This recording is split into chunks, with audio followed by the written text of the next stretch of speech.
السلام عليكم. كي دايرين البنات؟ لاباس عليكم؟ نتمنى تكونوا بخير وعلى الف خير. ما تنساونيش الغزالات ديالي من اللايكات ديالكم والكومونتيرات الزوينين ديالكم والاشتراك في القناه فضلا وليس امرا. قبل ما ندوز الموضوع ديال الفيديو ديالي، بغيت نشكر واحد الراجل طيب، واحد الانسان اللي يلاه تعرفت على القناه ديالو وكيعجبني الحال صراحه. ندخل اللايفات ديالو، كيعجبني نشارك في اللايفات ديالو.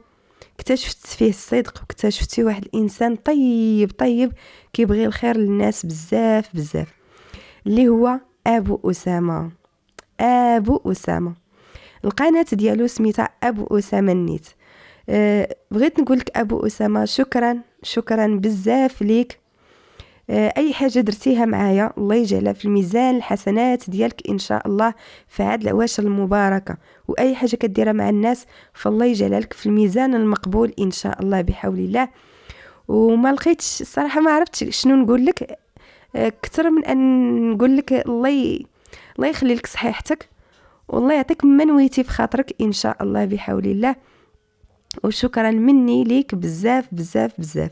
اللي كيبغيني واللي عزيز عليه يدخل ويشترك في القناه ديال ابو اسامه ويبدا يحضر اللايفات ديالو. راه واحد الانسان الله يعمر طلعه، وواحد الرجل طيب الصراحه، لا هو ولا الناس اللي كيكونوا معاه في اللايفات ولا المجموعه اللي كتدخل معاه، راه الله يعمر سلعه. شكرا لك ابو اسامه والله يخلي لك صحيحتك. دابا غادي ندوز الفيديو ديالي، غادي نهضر على بزاف ديال الحوايج اللي شفتهم في الفيديوهات ديال الاسره المشوهه. صراحه انا راني باقا مريضه والله، وكنت مريضه وما كنشوفش بزاف ديال الحوايج، قليل فين كنشوف هكا شي شويه من هنا ومن هنا وصافي وكنخرج بحالاتي. وحتى الفيديوهات راني ما مركزاش فيهم كيف ما الاول. المهم، كيف ما قلت لكم في الفيديوهات اللي قبل، ان داك النهيرات غزينو خرجات كتبكي وقالت لك طيحات لبنيتها وبزاف ديال الحوايج. وفي داك الفيديو نيت قالت لنا بانها اكتشفت الطمه الكبرى على ان هذاك الشيء اللي كيتقال على عسره والاب ديالها فهو صحيح، يعني حقيقه. وخرجت عاوتاني في واحد الفيديو مؤخرا وقالت لك لا انا ما قصدتش داك الشيء، وانا هذاك الشيء اللي قلت زعما بحيث عسره والاب ديالها ما كيعرفوش يتعاملوا مع التربيه، وما عمرهم ما شدوا شي تربيه في يديهم صغيره، وما عمرهم ما عرفوا يتعاملوا مع شي تربيه صغيره. اش جاب شي لشي؟ انتي علاش ما جمعتيش فاطمه الزهراء؟ علاش ما قلتيش مثلا انا اكتشفت ان مالين الدار كاملين ما كيعرفوش يتعاملوا مع التربيه، انا اكتشفت فاطمه الزهراء وعسره والاب ديالها ما كيعرفوش يتعاملوا مع التربيه؟ لا، انتي قصدتيها، انتي خرجتي كتهدديهم. ما تكذبيش على، شوفي الا كنتي كتكذبي على الناس راه كلشي باين وواضح.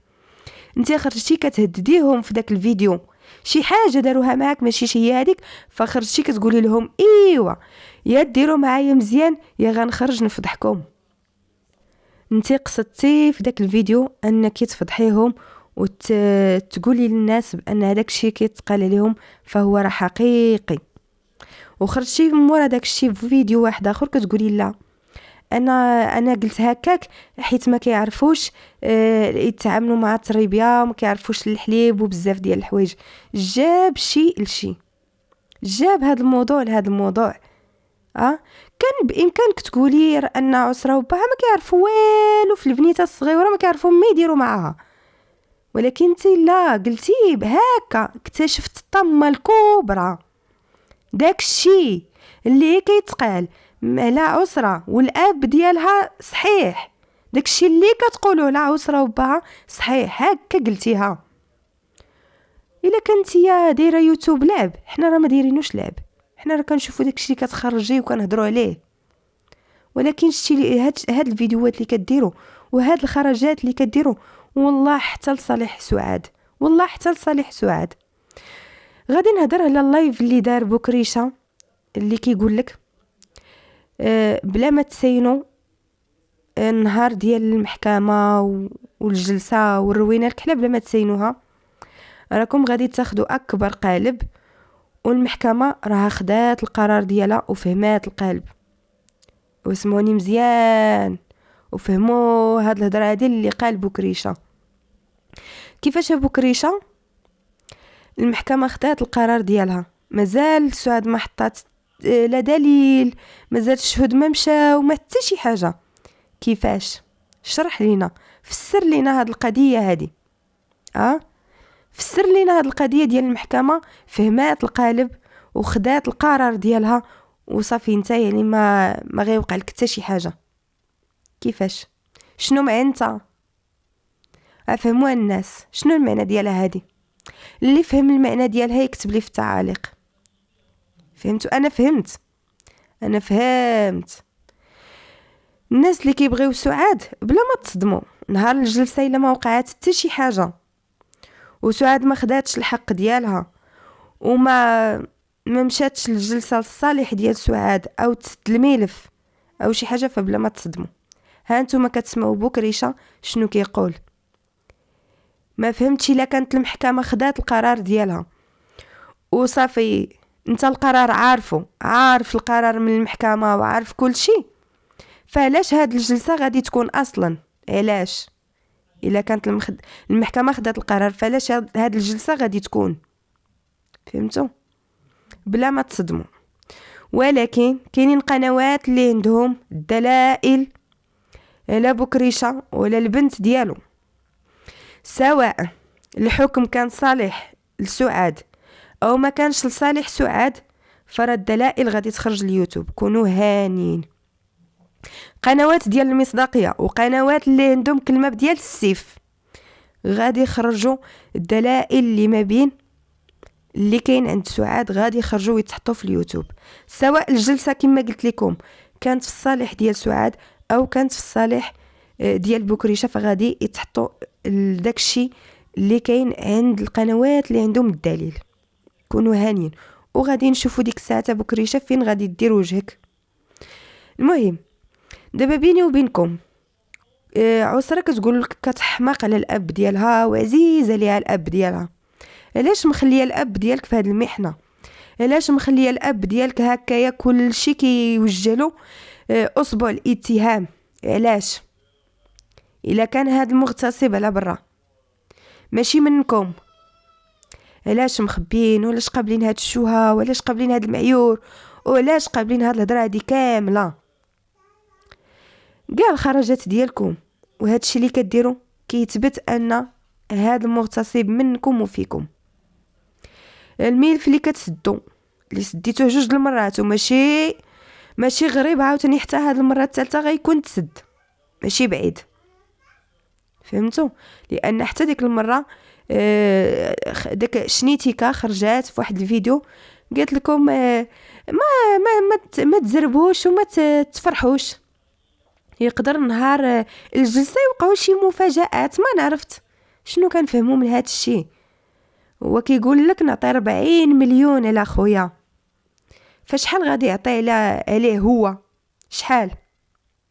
لان مؤخرا كيخرج مرتاح واثق من نفسه ان ما كاين حتى شي حاجه، وقال لك يعني الناس اللي كتدافع على سعاد والناس اللي المتتبعين سعاد غادي يهزوا اكبر قالب، لان المحكمه راه خدات القرار ديالها وفهمات القالب كيفاش داير.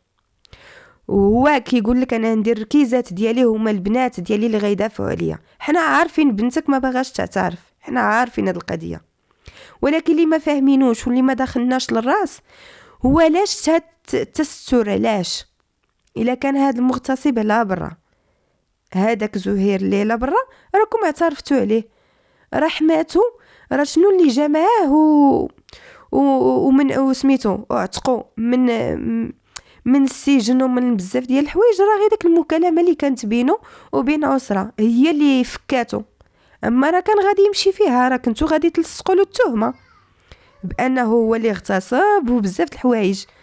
راه هو هذيك المكالمه اللي بينه وبين عسره هي اللي عتقاتو، الميساجات اللي بينه وبين عسره هي اللي عتقاتو.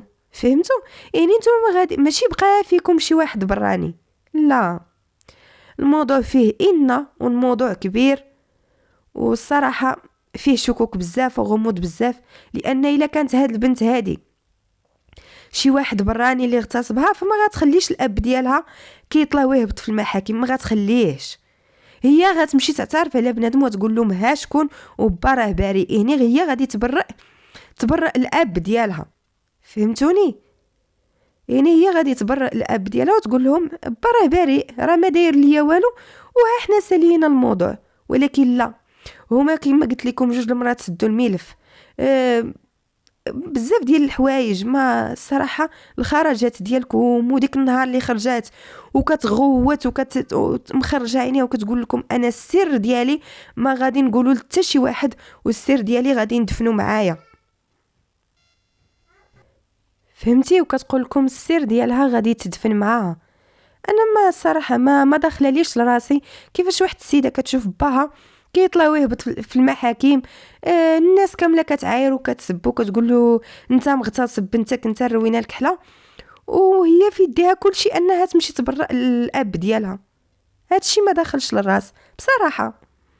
وديك النهار هاديك غوزينو خارجه في فيديو مع القطه كتقول لها لو كانت جلسي تعيشي معنا، ولكن راكي غادي تصدمي من الغرائب والعجائب اللي كيوقعوا عندنا في الدار.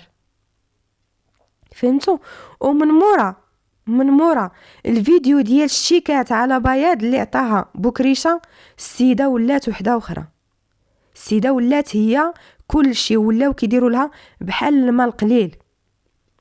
يعني السيده بحال اللي باين انها شاده عليهم شي حاجه. غير نتوما بينكم وبين راسكم جلسوا تفكروا فيها وغادي تفهموا بزاف د الحوايج. كيفاش داك الفيديو ديال القطه، شنو هما هاد الحوايج الغريبه اللي كيوقعوا في الدار، شنو هما؟